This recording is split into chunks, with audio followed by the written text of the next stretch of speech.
Olá pessoal, estamos chegando ao final da nossa disciplina de desenho técnico no curso técnico em segurança do trabalho e nesse momento nós vamos fazer uma revisão dos conteúdos ministrados para que depois vocês possam realizar a avaliação final da disciplina. Muito bem. Durante a nossa disciplina nós vimos que o desenho técnico é uma forma padronizada e normatizada de desenho voltado à representação de peças, objetos e projetos inseridos em um processo de produção. Então, o desenho técnico ele pode ser empregado para várias finalidades. Já o desenho arquitetônico é um desenho voltado especialmente ao projeto de arquitetura, ou seja, para construções de casas, edifícios, lojas, galpões, dentre outros.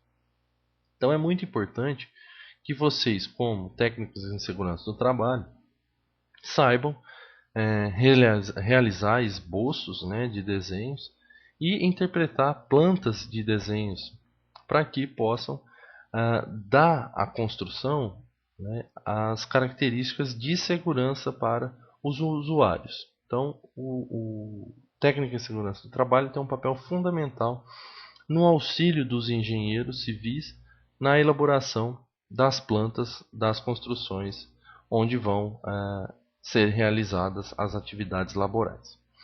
Muito bem, então aqui nós temos uma definição genérica do que é desenho técnico. Então seria o conjunto de linhas, números, símbolos e indicações que constituem um elemento do desenho técnico.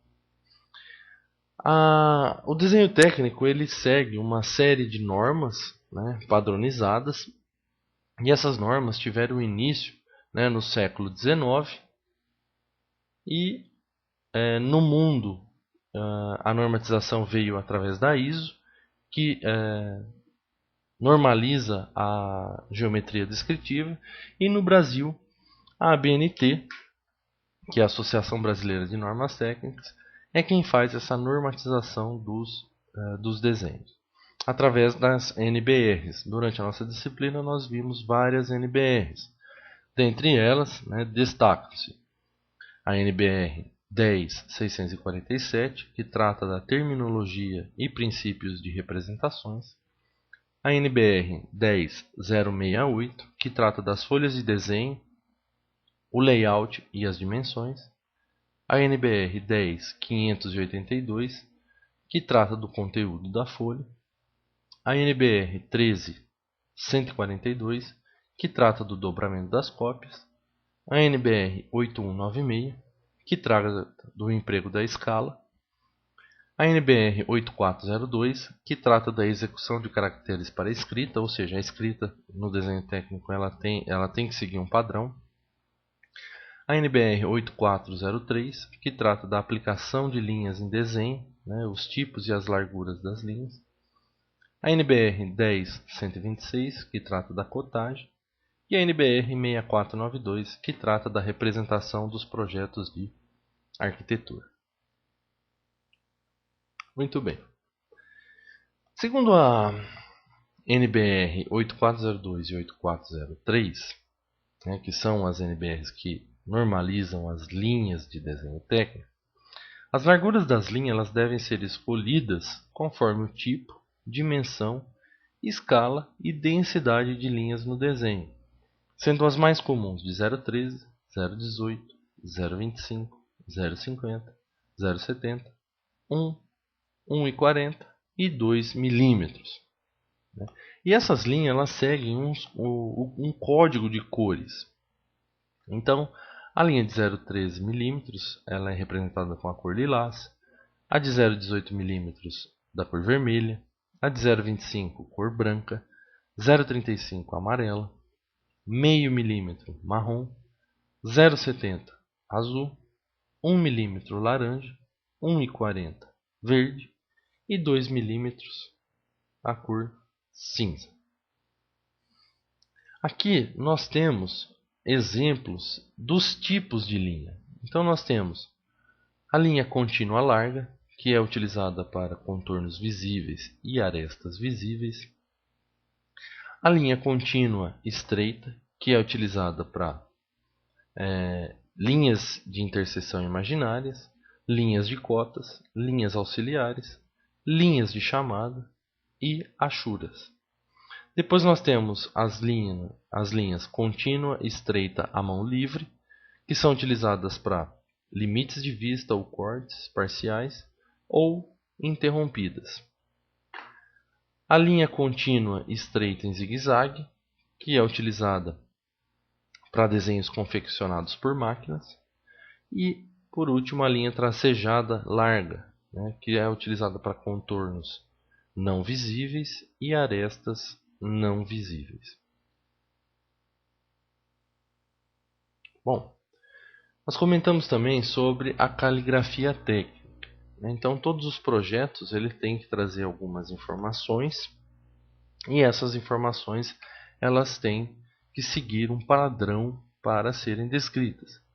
Então, a linha onde nós vamos descrever as informações necessárias do projeto deverá ser utilizada com letras maiúsculas ou minúsculas, porém essas letras têm que ser normatizadas. Então, com o objetivo de criar uniformidade e legibilidade para evitar prejuízos na clareza do esboço ou do desenho e evitar, assim, a possibilidade de interpretações erradas, a NBR 8402 fixou as características da escrita no desenho técnico. Então, essa norma que foi citada, ela entra em detalhes desde o formato dos caracteres até a espessura das linhas.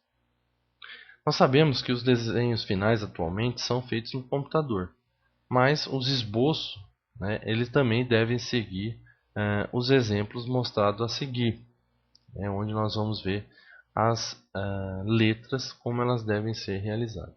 Então aqui nós temos nessa primeira linha um exemplo das letras maiúsculas normais. Nessa segunda linha, letras maiúsculas em itálico. Na terceira linha, letras minúsculas normais. E na quarta linha, letras minúsculas em itálico. Também temos os numerais, que podem ser até o infinito, mas eles devem seguir essa formatação com relação à sua representação. Então fiquem muito atentos na prova, porque quando a gente pede para fazer as cotagens, a vista de topo, vista frontal, vista lateral, devem ser representadas as letras nesses formatos e os numerais nesses formatos. Muito bem. Nós vimos também durante a nossa disciplina as unidades de medida e escalas.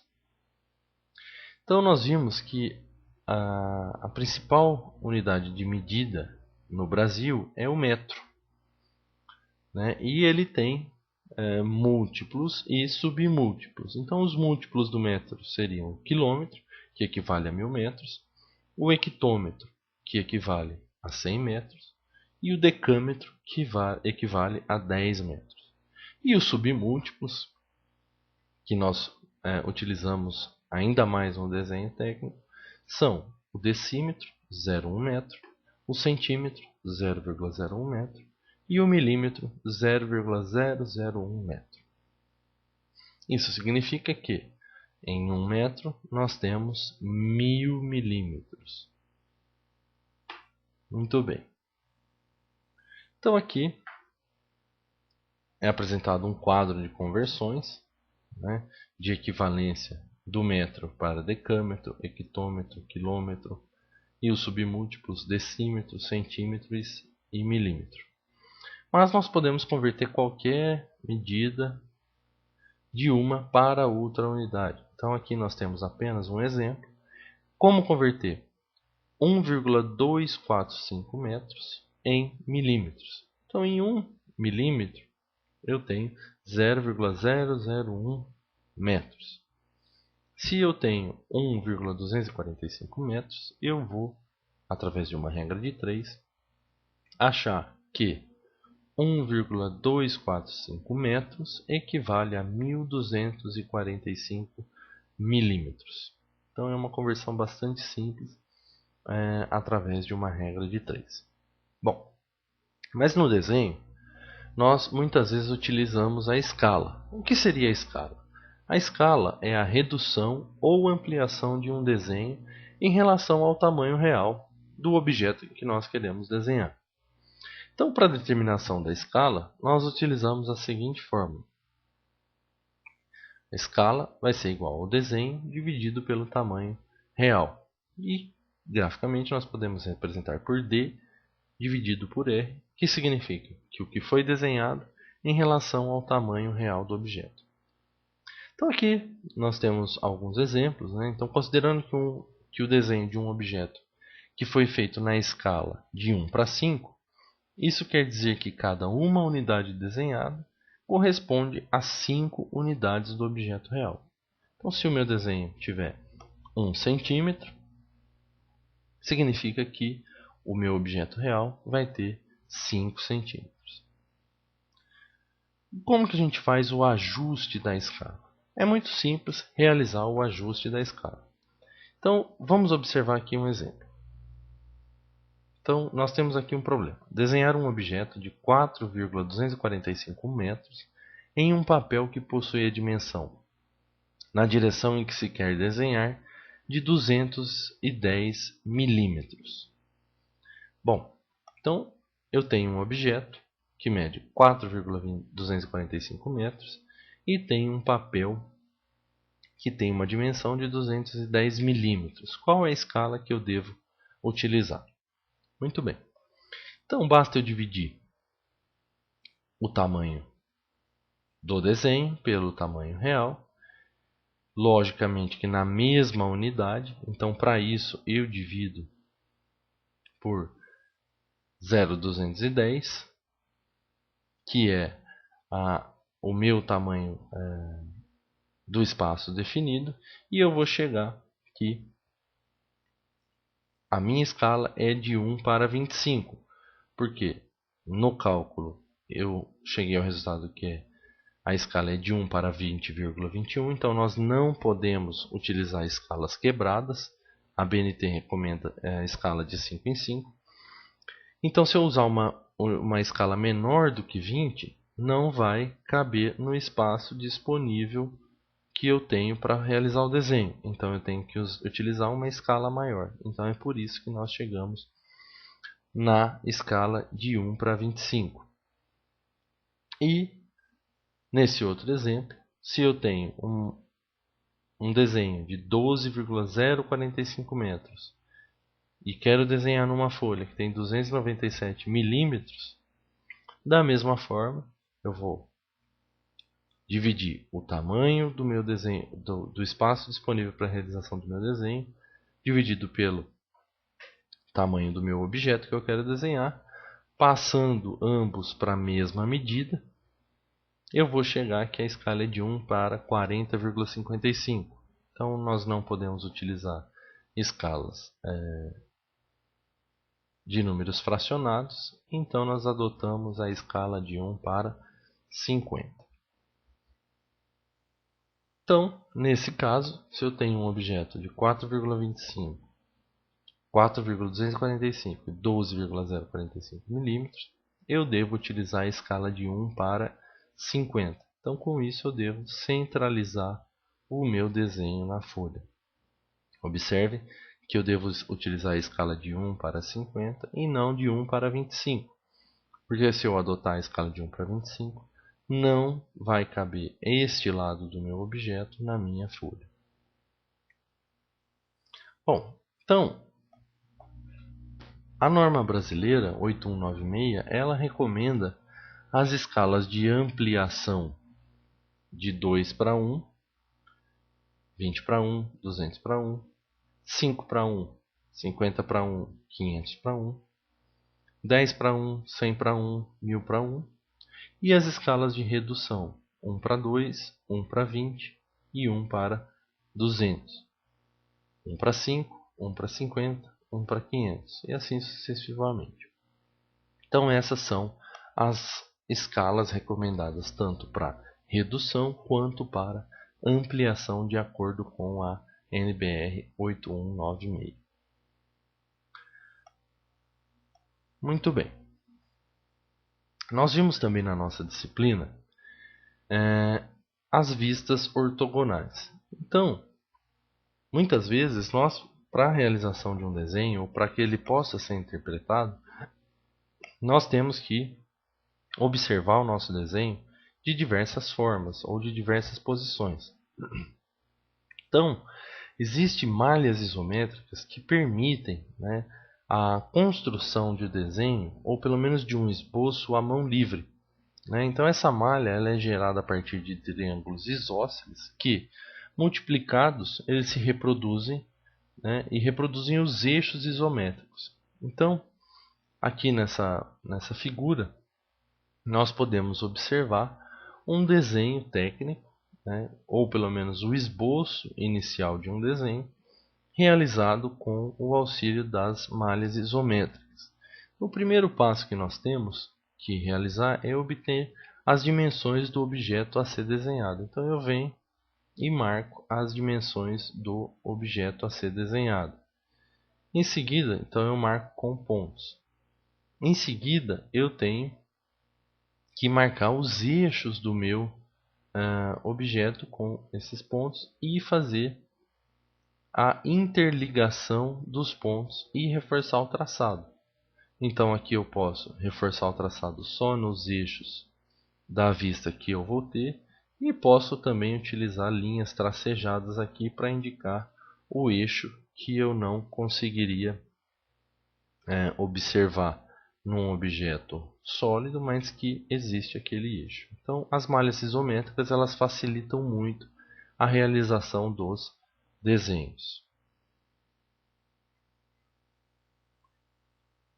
Muito bem, nós também, para a realização dos desenhos e para melhor interpretação dos mesmos, nós precisamos trabalhar muitas vezes com as vistas ortogonais ou ortográficas.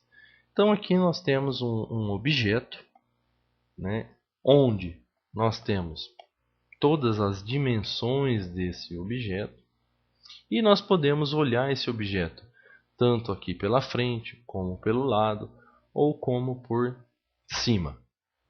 Então, se nós olharmos a peça por cima, nós vamos ver inicialmente esse plano e, num segundo plano, essa face do objeto. Então, para representar esse objeto visto por cima, nós temos essa figura, que seria o primeiro plano visto com a representação de uma linha mais espessa, para representar que ele é o primeiro plano visualizado, e num segundo plano a outra face do objeto, que ela é representada com uma linha mais fina, que significa que ele está num segundo plano, ou seja, olhando de cima para baixo, existe um desnível entre essas duas faces do objeto. Então essa daqui está no nível mais alto e essa está no nível mais baixo.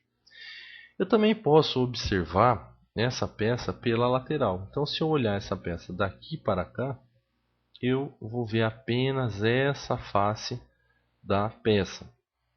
E nesse caso, essa face vai estar num único plano, num único nível. Então nós representamos a vista lateral, olhando essa peça lateralmente, com apenas uma espessura de linha. E também nós podemos observar essa peça pela frente, onde nós vamos visualizar um primeiro plano, que deverá ser representado por uma linha mais espessa. Em seguida, um segundo plano, que será essa face do desenho, que deverá ser representado por uma linha mais fina.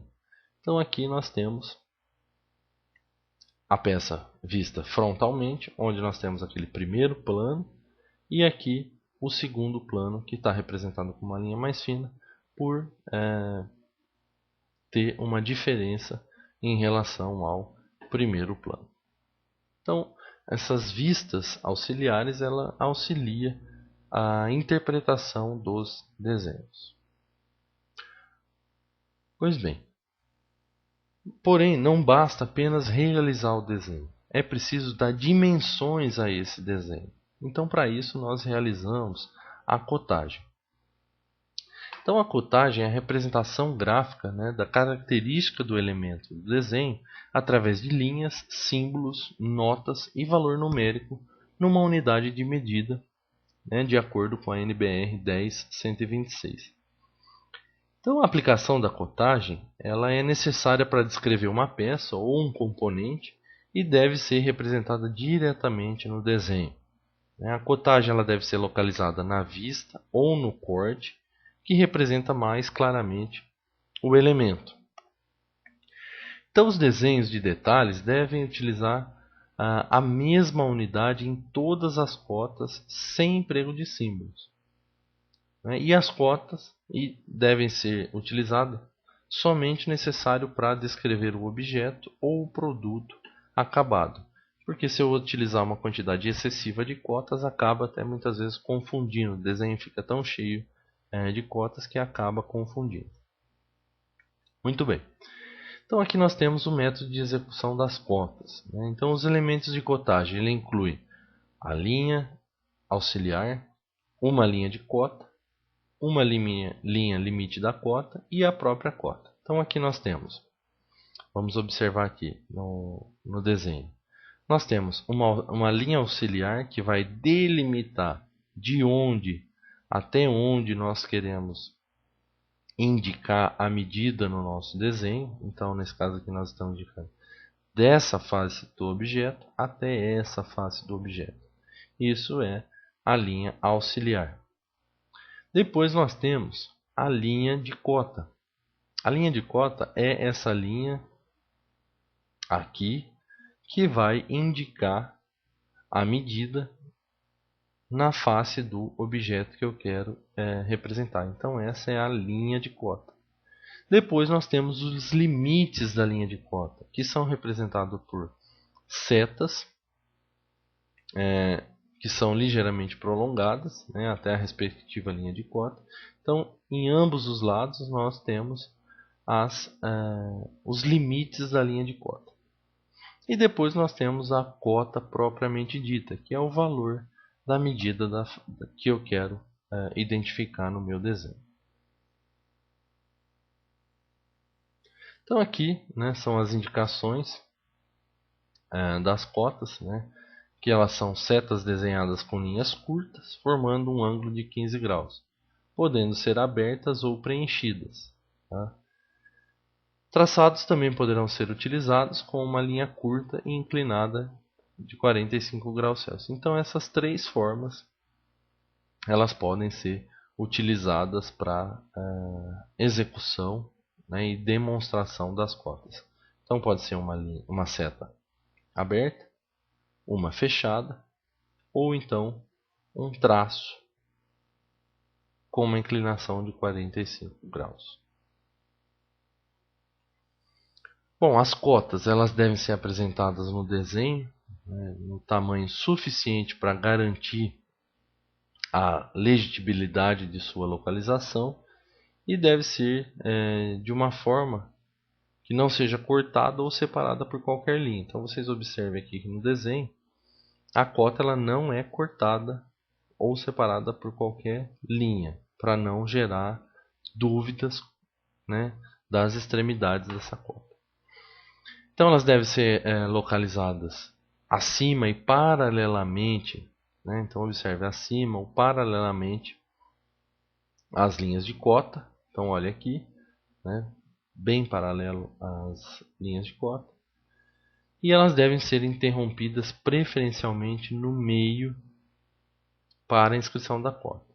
Então sempre a gente localiza a cota, o valor, bem no meio da linha de cota, de forma que não fique dúvida para quem for interpretar esse desenho. Nós também podemos utilizar a cotagem em cadeia, que ela deve ser utilizada somente quando é possível o acúmulo de tolerâncias. Então observe que para demonstrar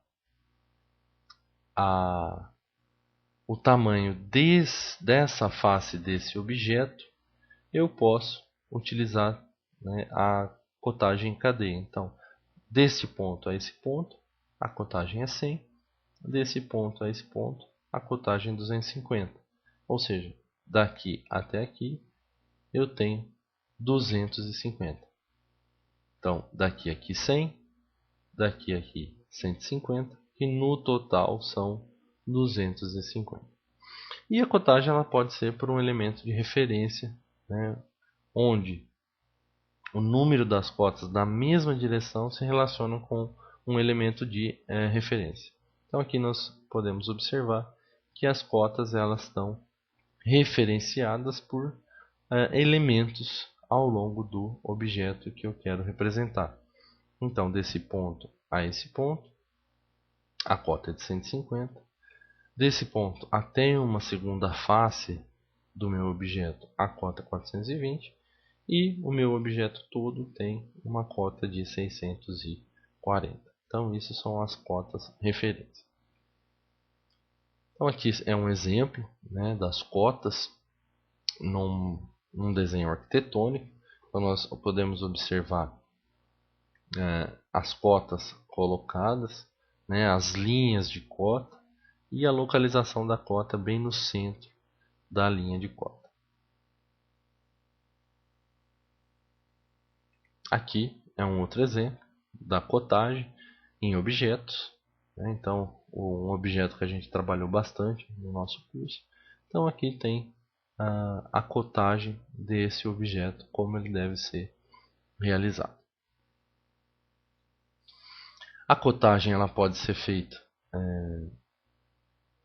nas vistas do objeto. Então, lembre da nossa vista lateral do objeto. E aqui é uma vista lateral com as cotagens, onde a pessoa que for interpretar esse desenho já vai ter as devidas dimensões do objeto em questão. Aqui é a mesma coisa, a vista frontal do objeto com as cotas. Perdão, a vista superior, e aqui a vista frontal do objeto com as cotas. Muito bem. Um tema que nós trabalhamos também na nossa disciplina foi a representação gráfica de edificações. Como eu falei para vocês, muitas vezes o técnico de segurança do trabalho vai auxiliar o engenheiro civil na elaboração de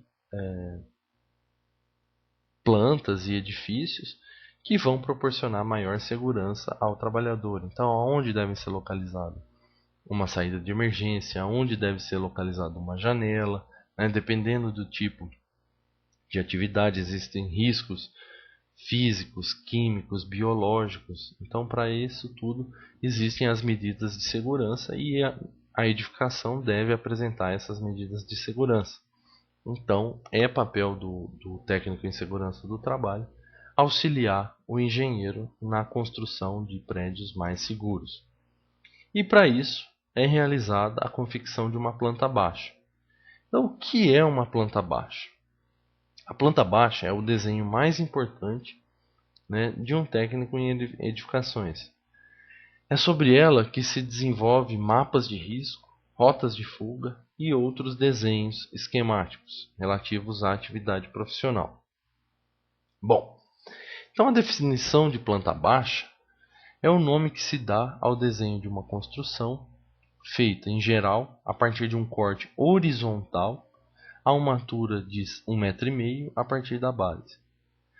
É um diagrama dos relacionamentos entre salas, espaços e outros aspectos físicos em um nível de uma estrutura. E nessa planta baixa devem ser detalhadas, né, logicamente em escala, as medidas da parede, né, tanto em comprimento quanto em espessura, portas, janelas, o nome de cada ambiente e o seu respectivo nível. Então, na planta baixa, devem ser utilizados todos os símbolos padronizados para indicar cada um dos elementos que farão parte da construção. Então existe uma série de elementos e eles são padronizados para serem representados. Então aqui nós temos um exemplo, né, de porta de giro. Então aqui nós temos um esquema de uma porta de giro, que são as portas que realizam uma angulação, ou seja, elas giram em torno de um eixo. Então existe a representação da largura, da altura, né? Aqui o corte feito, do alizar, né? Que são aquelas extremidades ao redor da porta. Então, todas as informações necessárias para descrever essa porta, né, tem que constar da planta baixa. Aqui um outro esquema para representar as portas de correr. Então são as portas de uma ou duas folhas, né, mas elas são representadas dessa maneira. Deve conter a largura, a altura dessa porta, né, a forma do puxador, como vai ser, né, se vai ter alisar ou não. Então esse daqui é o esquema de representação de portas de correr.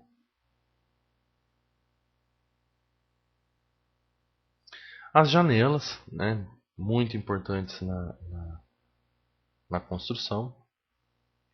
Esse é um esquema de representação de janelas. Então aqui é como se fosse feito um corte na parede, onde nós vamos observar a largura da parede e a janela. Então deve trazer as informações de espessura dessa janela, né, uma vista da janela e uma vista do corte, como se fosse feito um corte na vertical dessa janela, mostrando, né, a altura da parede, né, e o corte da janela. Nós temos também as janelas basculantes, que são de abrir em determinadas angulações. Então esse é o esquema de representação de janelas basculantes. Aqui são as vistas das janelas basculantes e aqui o corte na vertical. Então aqui é como se cortasse a parede na vertical e nós víssemos a janela basculante.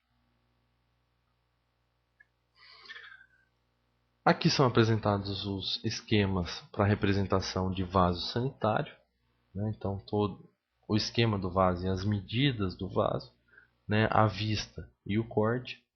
Da mesma forma, o lavatório de bancada com cuba, né? Então no caso a planta, a vista e o corte.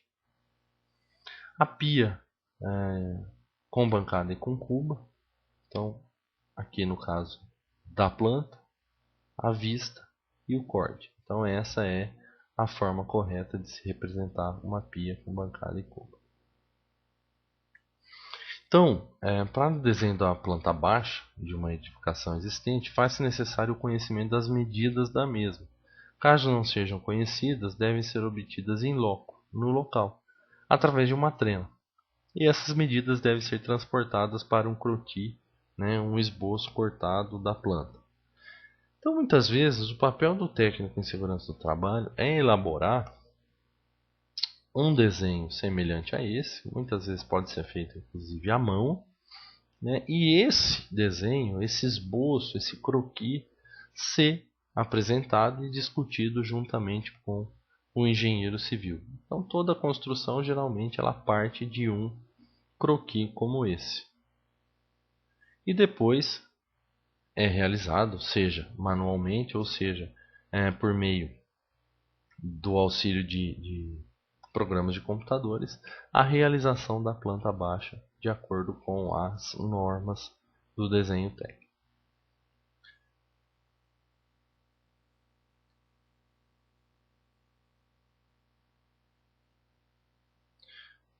Então era mais ou menos isso que eu gostaria de apresentar para vocês. Desejo a vocês uma ótima avaliação e se tiverem dúvidas nesse momento podem perguntar para o tutor. Boa sorte a todos.